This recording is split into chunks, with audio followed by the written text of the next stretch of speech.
You're looking at the analytics for your website, and to your horror, you see that organic traffic from Google has severely dropped or stopped completely.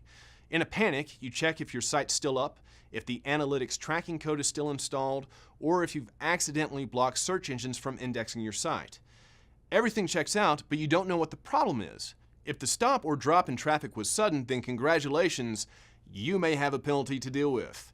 There are different penalties that can have negative effects on your site, and all of them are either an algorithmic or manual penalty. Google uses a mathematical equation called an algorithm to rank websites. This algorithm checks your web pages against more than 200 on and off page factors. How your pages compare with the competition determines your place in search results.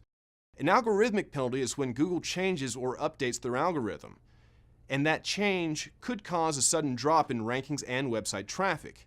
If you think an algorithm update caused your site's drop in performance, check the SEO or digital marketing blogs for any info on a new update.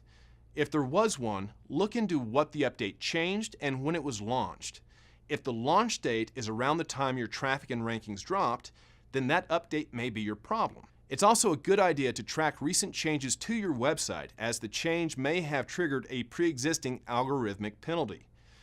Since there are multiple algorithmic penalties to deal with, you'll have to spend time researching the problem and finding the solution.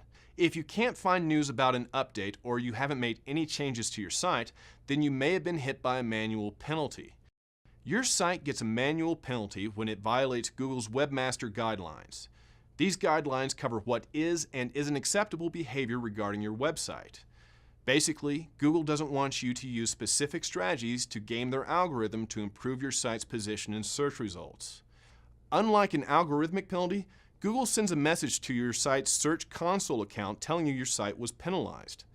You may need additional tools and more time to fix a manual penalty, but that depends on what your site is penalized for.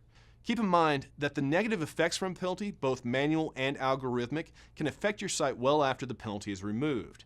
That's why you, someone on your staff, or your marketing agency should keep up to date on rumored Google algorithm updates or periodically audit your site's on and off-page SEO strategy. And that's it. Those are the differences between Google's two types of penalties. We've put links below if you want more info. And if you have any questions, comments, concerns, or sarcastic remarks, leave a comment or reach out to us on Facebook, Twitter, or our website. And as always, thanks for watching.